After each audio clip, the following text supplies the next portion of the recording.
कौन करवा आज्ञा ए जीवन रे कौनटे नवा कौनटे दबा समस्त घर भीतर टे बसिकी भल मंद हवा कथा घरे किए अछंती की घर भीतर को प्रवेश कर पाइबी की प्रकाश बहुबा प्रकाश कौन सुना हती बहुबा बहुबा आसिले पहले आसन अरे हाँ हाँ जाऊजी अरे मामू कल्याण वस्तु उठ उठुमा पाकिला वाला सिंदूर नहीं था कि संस्कार कि भद्रामी तमर मु भारी गुटे मन प्रफुल्लित हो गला अच्छा मां प्रकाश नाही की ना तो मामू से नहांती एबे घर बाहर की गुआडे बाहर को गले मु जानिची से प्रकाशटा घरे आदु रही पारनी मु छोट बेलु पुरा ताको देखुची भारी बिटुड़िया माने काम कम किंतु कथा तार बेसी खाली एपट सेपट घरटा रहिबु स्त्रीटार भल मंदटे बुझिबु सेते कथा द्वारा हेई पालानी छी अच्छा बहुमा मु घर भीतर को प्रवेश करि परबी टी के कथा कहउछंती मामू आसुनाहती आसु आ कि संस्कार माने संस्कारी झियटे बहु पिलाटा भल पिलाटा पांच लोक कहउछंती भी आउ मळासुरटा टिके खाली दूरे करबो मतलब छुंता ढाली मामू तमे जाई कि घरे बस मु चाहा धरि की जाउची हौ जाओ भद्रामी तमर किछ चाहाटा ना करिबु जे टिके सुगारटा कम करिबु टिके डायबिटीज पड़ी जाई छबे मु अछि तू आ चाहा की धर गया मु तो से दीपद कथा की पळेबी एई बाटे जाउतली कहबो पिलाटा से टिके कथा हो आ प्रकाश तो नाही आ कोन कहबो गां जाकर तुम सबटी परिचित जा घर को आसिली मते भारी भद्रामी माने लोकटा भी मुसई भलिया कहार अनिष्ट तो पांची पारलिनी आ समस्त को भलो मंदिर साहाय्य कली समस्त मुक्ति भारी भलो पाली होला चाटे तो बबली बहुत छोटा डाकी चाटी की देखि पळेवा कथा हां कोन नबाय जीवन रे आसीचे लंगला जीवा लंगला चाहायो मालो सेठी मामला सुरो को केबे छोई सेठी थुई दे सोई देखी किंदी बहुमा चाहा बने जंती देखी ब्यूटीफुल कोन तेज पत्र गुजरात के बहुमा मारदलो चाहाटा जेमते अमृत भले लागुची हो देवता तो दिया को पिधाते माने पर्यंत भी कली जुगर पर ठिया बोली जाते देखी हाथ बहुमा तमर तुम हाथ पूरा लक्ष्मी प्रतिमा खाली भण जाबो उठाबो नले तुम हाथटा कामुडी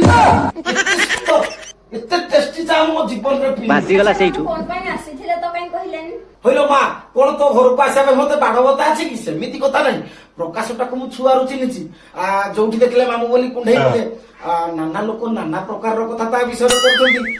मते काई भल लागिलानी तण कहली घर टी थि प्रकाशटा के बुझे देबी जेतु प्रकाशटा नाही बहु पिलाटा तुमको कहि कि जाउची समीटा को कानी रे बांधिबा सिको कानी रे बांधिबा सिको नले समीटा खसी गला कोटा रे समीटे हैं सीता को चढ़ी गई येसिया हम कोन छी जानि तो मु किछि जानिनी हेलो मा तू केमिति जानिबु आलो से कहिले सिना तू जानिबु अच्छा कहिलु प्रकाश पोर दिन राती रे कोठी थिला घरे थिला कि ना तो मामू से घरे नथिले दुईटी कह कि मते जाईथिले हेई तो हुआउ तुम नारी मानकर आदत घरे सब बळे स्वामी ऊपर सेंडो देखियो ये स्वामी बाहर को जाउची कुआडे जाउची जानिबो ना हो नाइट शिफ्ट से कोन घोड़ाशाला लगुची हैं बुझिलो बहुमा पांच लोक पांच प्रकार रो कथा होचंती प्रकाशटा हमर पड़े पांच झियो को धरि पांच प्रकार जगह रे राती बितायन करूची आलो मा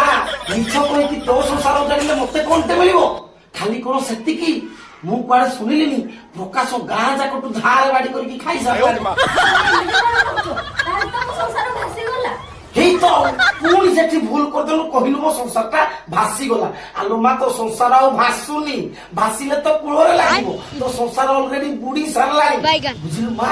खाली कोन सेति की एबे 5-6 दिन कथा तू ठीक मन पकइलु प्रकाश 4-5 दिन होला घर को आसुतला कि ना तो मामू से कहिथिले को बिजनेस काम रे बाहर को जाई छते बोली এতে বড় মিছে কথা ମୋ ବୋହୂ ମାକୁ ପ୍ରକାଶ କହିକି ଗଲା ହଇଲ ମା ସେ ବିଜିନେସ୍ ଯାଇଥିଲା ତୁ ମତେ ଶିଖଉଛୁ ବିଜିନେସ୍ ଆଉ କୋଉ କଲେକ୍ଟର ଚାକିରିଟା ସେ କରୁଛି କି ମା ଜୁଆ ଖେଳରେ ଧରା ପଡିଥିଲା 5 ଦିନ ହେଲା ଥାନାରେ ଥିଲା ଏମିତି ଅଭଦ୍ର ପିଲା ପାଖରେ ଏତେ ଶାନ୍ତ ସରଳ ବହୁ ପିଲାଟାକୁ ଛାଡିକି ମୁଁ ଯିବା ପାଇଁ ଚାହୁଁନି ମୁଁ କହିବା ଅର୍ଥଟା ମାଲୁ ତୁ ଡିଭୋର୍ସ ଫାଇଲଟା ଖାଲି ଆପ୍ଲାଏ କର କାଗଜ ପତ୍ର ପଇସା କଥା ମୁଁ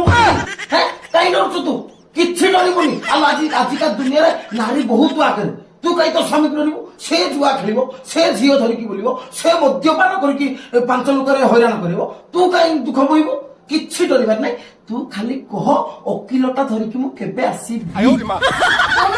ତମେ ଠିକ କହିଛ ଆଜି ସେ ଖାଲି ଆସନ୍ତୁ ତାଙ୍କର ଦିନକୁ ମୋର ବାଡି ପଡା ମୁଁ ଝାଡୁ ବୋହୁମା ତୁମେ ବେଶୀ କ୍ରୋଧିତ ହୁଅନି ଆଚ୍ଛା ବୋହୁମା ସମୟ ବିଳମ୍ବ ହେଲାଣି ମୁଁ ବାହାରିଲି ମୁଁ ଯାହା କହିବା କଥା ବୋହୁମା କହିଲି ମୁଁ କଥାଟା କହିଛି ବୋଲି ପ୍ରକାଶ ଆଗରେ ଜମା କହିବନି ସେ ଅଭଦ୍ରଟା ଯାଇକି ମୋ ଘର ଆଗରେ ସୁଧାସୁଧି କରିବ ହେଲା କି ବୋହୁମା ମୁଁ ଯାହା କହିବାର ଥିଲା କହିଲି ମୁଁ ବୋହୁମା ବାହାରିଲି ତମ ସଂସାର ତମେ ଦେଖ ମତେ ଯଦି ଫୋନ କରିବ ତୁ ନେଇକି କଲେ ମୁଁ ଯାହା ବିଚାର କରିବି ହଉ ବୋହୁମା ଟିକେ ଭାଇ ଭଣଜା ବୋହୁକୁ ଛୁଇଁ ହବ ନା ନା ଟିକେ ଟିକେ ହ୍ୟାଲୋ ହଁ ପ୍ରକାଶ ହଇରେ କିରେ ଘରକୁ ଏମିତି ଗୋଟେ ସ୍ତ୍ରୀ ଆଣିଛୁ କିରେ ମୁଁ ତ ଘରଟାକୁ ଯାଇଥିଲି ଯୋଉ ଭଳିଆ ଅଭଦ୍ର ଭାଷାରେ ମୋ ସହିତ ସେ କଥାବାର୍ତ୍ତା ହେଲା ମତେ ଭାରି ନିଜକୁ ଗୋଟେ ଖରାପ ଲାଗିଲା